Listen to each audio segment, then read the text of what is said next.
The Saturday night news presenter, Sarah had long since dubbed him, was on the TV again, droning on with that smug, self-satisfied smirk plastered across his face. His voice, slick and oily, sounded almost reverent as he discussed the upcoming unleashing, calling it a cathartic event, for women as if he understood a damn thing about it. Sarah's stomach twisted, a hard knot forming as bile rose in her throat, threatening to ruin the mouthful of pizza she'd just stuffed in moments before. Frowning, she picked up her phone and quickly Googled the word cathartic, needing to confirm her anger was, indeed, aimed where it should be. Yep. Her grip tightened around the edge of her Samsung. How could anyone call this catharsis?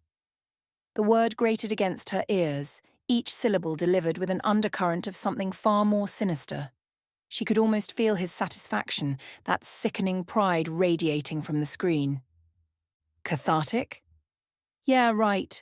More like a legalized fucking massacre, she muttered, her voice thick with a mix of sarcasm and anger. A piece of pepperoni slipped from her lips, landing on her white t-shirt. Irritated, she flicked it off and grabbed the remote, jabbing it hard enough that it nearly slipped from her hand. She didn't need to hear any more of their bullshit. Not again. She'd been drowning in it for weeks. For your own good. For your release.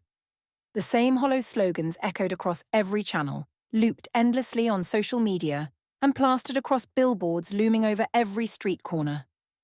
Gone were the days when Sarah could scroll through her feed in peace, watching videos of people imitating bird dances to upbeat music. Now every video break was tainted with yet another unleashing ad. They called it a release, but all it did was make her arsehole clench as if each hollow phrase drilled deeper into her daily routine. It wasn't just the intrusions, or the way they interrupted her in every private moment, even in the bathroom, but the way they'd turned her future and the futures of all women into some twisted game. Their intentions were horrifyingly clear. The Fathers' Council had made it worse, with their stupid leaflets wallpapered everywhere, their rallies, and their promises of traditional values under the guise of protecting women. Men in charge, women kept in line, it all fit together too perfectly. The Fathers' Council wasn't just about laws or politics, really. It was about control. Control over everything women had fought for, everything they'd won over generations. They claimed it was a restoration, but Sarah knew better. They were rolling that shit back faster than they could say Asda.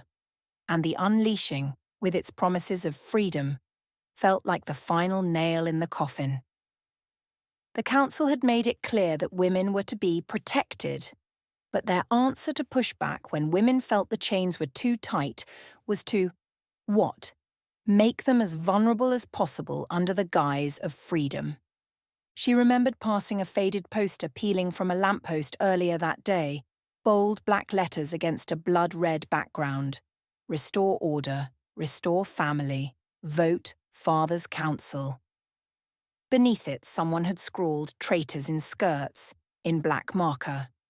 It was one of the older designs, back when the campaign had been all promises and smiling family portraits, before the curfews, the wage cuts, and the sanctuaries, before the unleashing.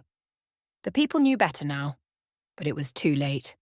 Sarah sat in the small, cluttered living room of her council house, the silence pressing down on her like a heavyweight. The faint smell of her father's aftershave still lingered in the air, sharp and earthy, despite him being gone for over a decade. She breathed it in, savouring it, even though the stronger scent of her weekly takeaway threatened to overpower it. Somehow his scent clung to the walls, like a memory that refused to fade. This house had been their haven, hers and her father's, once filled with laughter and a warm sense of belonging. But now, since he'd passed, it had become more like a prison, but with the lock secured tightly on the inside.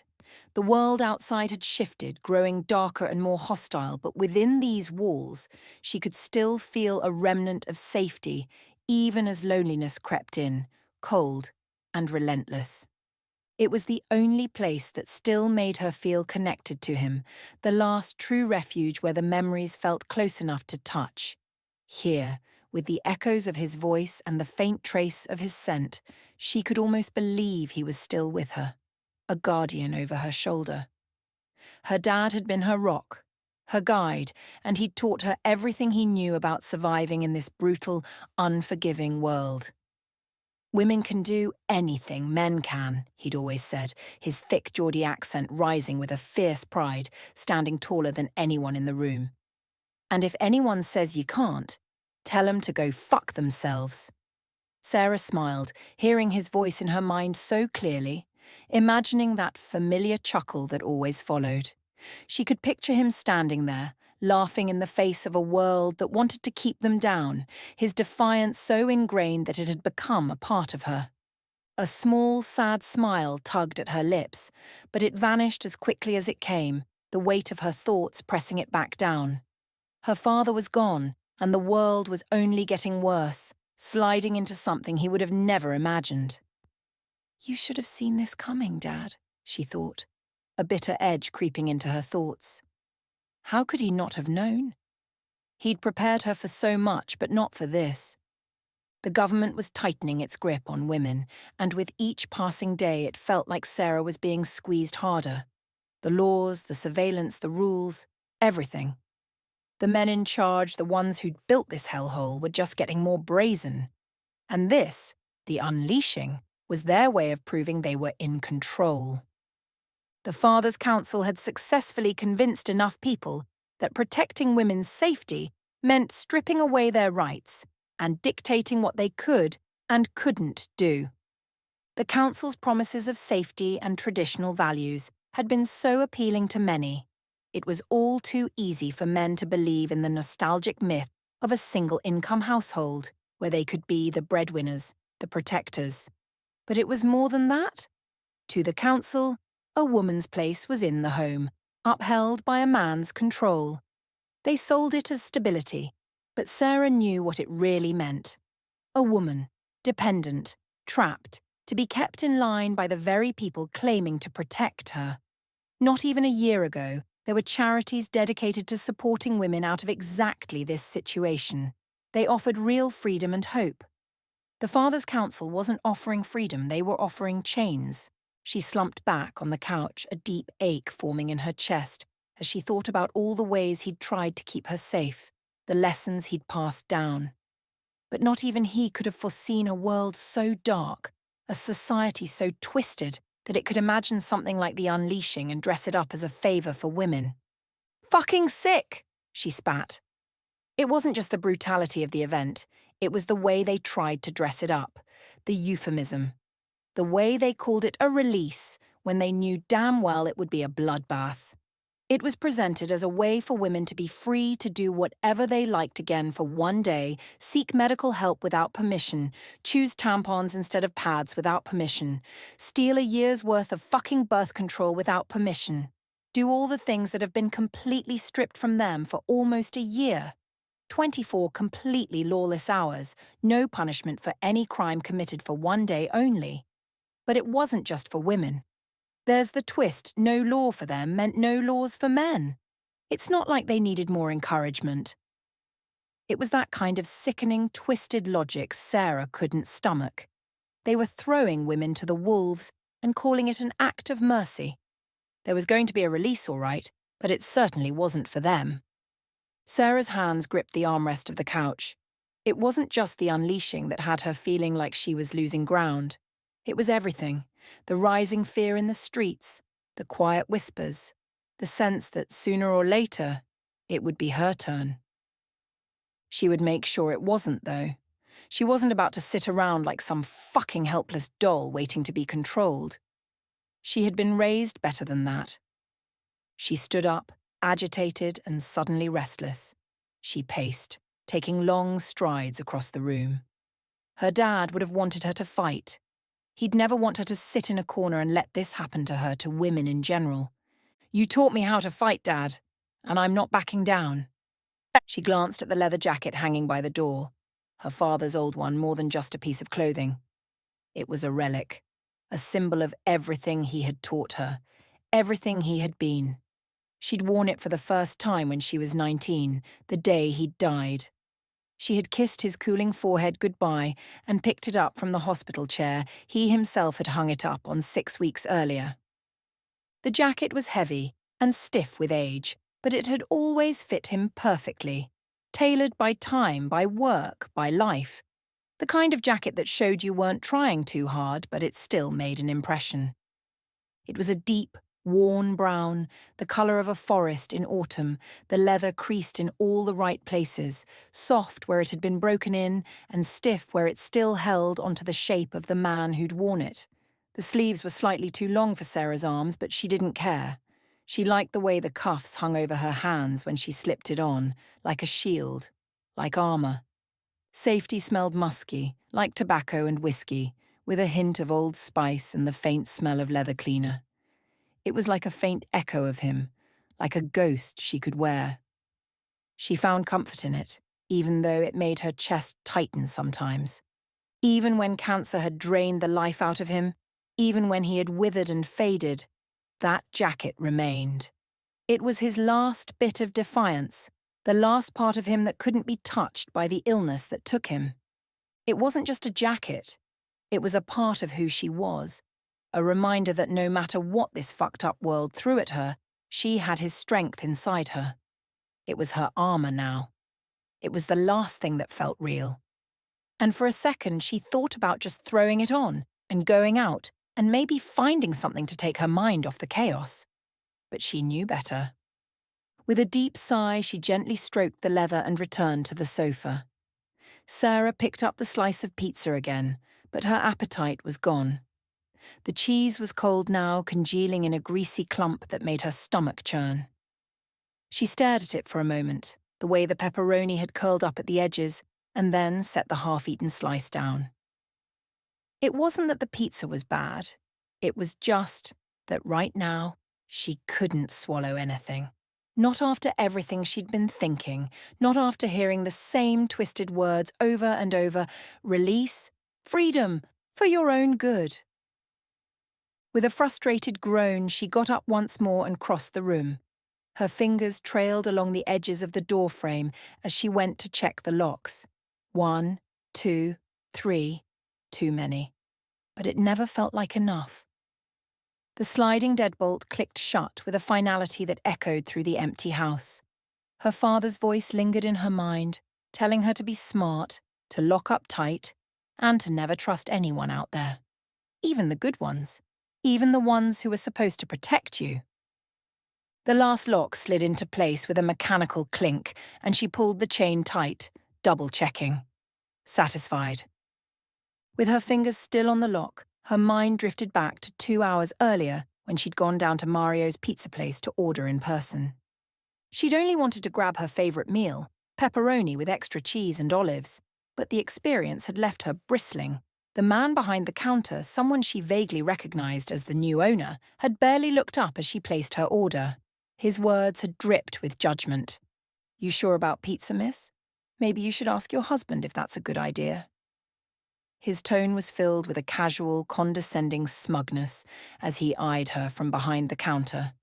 "Don't want to put on weight now, do you? Man of yours wouldn't want that. Pizza's for hard-working men. Go home and make a salad, maybe." Sarah had stood there, stunned into silence for a heartbeat, her fingers curling tightly around the edge of the counter. She'd almost given him a piece of her mind, but the sheer arrogance of his words had left her with nothing but a bitter taste in her mouth. She'd walked out without a word, her face hot with a mix of embarrassment and anger. If she'd opened her mouth, she knew she wouldn't have stopped. When she got home, she'd ordered the pizza from another place by phone, not expecting much better, but at least keeping her pride intact. What she didn't count on, though, was the pizza-faced teen delivery boy who showed up at her door, lingering a bit too long when he noticed she was alone. "So, any chance of a tip?" he'd said with a sly grin, and it was pretty clear he didn't mean the money kind.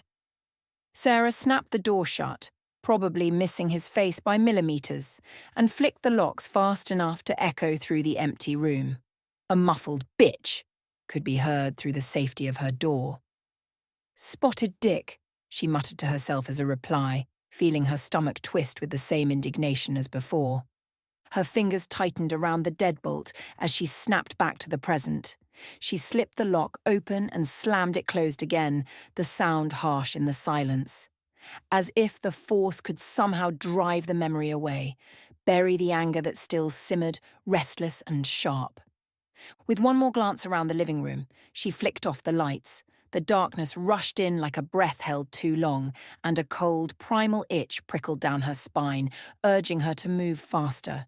She sprinted up the stairs like a young child running from the shadow man at the foot of every child's darkened staircase, always just one step behind you. At 30 years old, that fear had never left. She gave a chuckle once the light was on, and she was securely behind her bedroom door. Then she clicked that latch in place also. Sarah knew that no matter how many locks she placed between herself and the world was always lurking right behind it. The bed was huge, an old king-size that she inherited from her father's room. New mattress, of course. Now it felt too vast.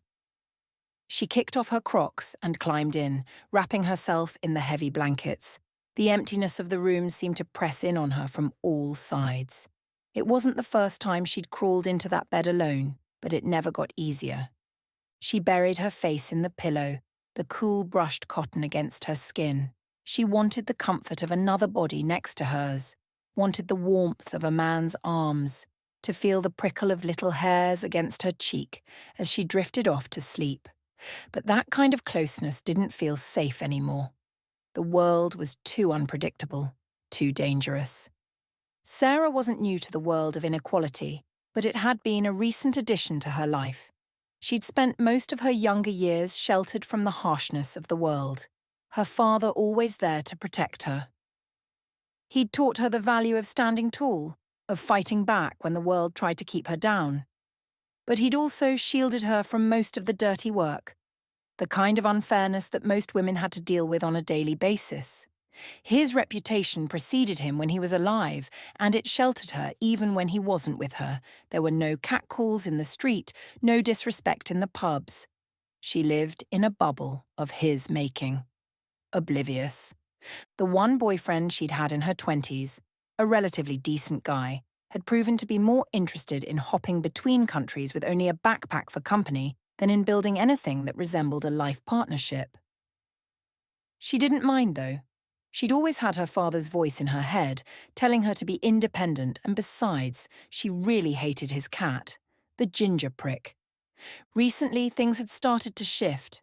Her wages had dropped at the pharmacy, though she still had the job, a small mercy considering how many people were being pushed out.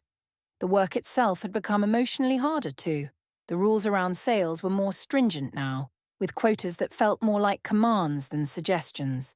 She had to pick up more shifts to make ends meet, something she never thought she'd have to do. She was lucky her rent was cheap. It had to be, considering the state of the place. It was old, in a bad area, and the walls were dotted with suspicious black splodges. She couldn't decide if they were the first signs of a new virus movie or just damp. Either way, it was one more thing to deal with in a world that seemed to be getting darker by the day. She could feel the weight of that reality settling on her chest. The last thing she needed was a man. Even if she didn't want to be alone tonight, even if the idea of company, real company, was something she craved. But it would only be one more risk, one more complication.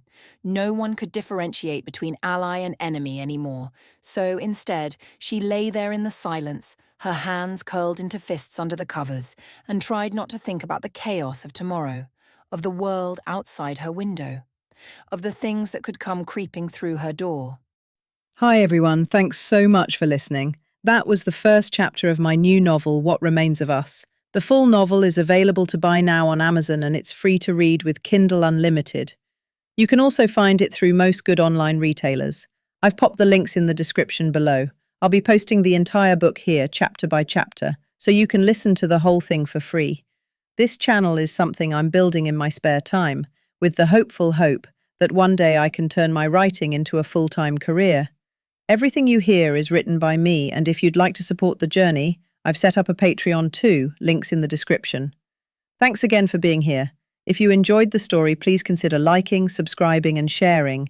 It really helps more than you know. See you in the next chapter.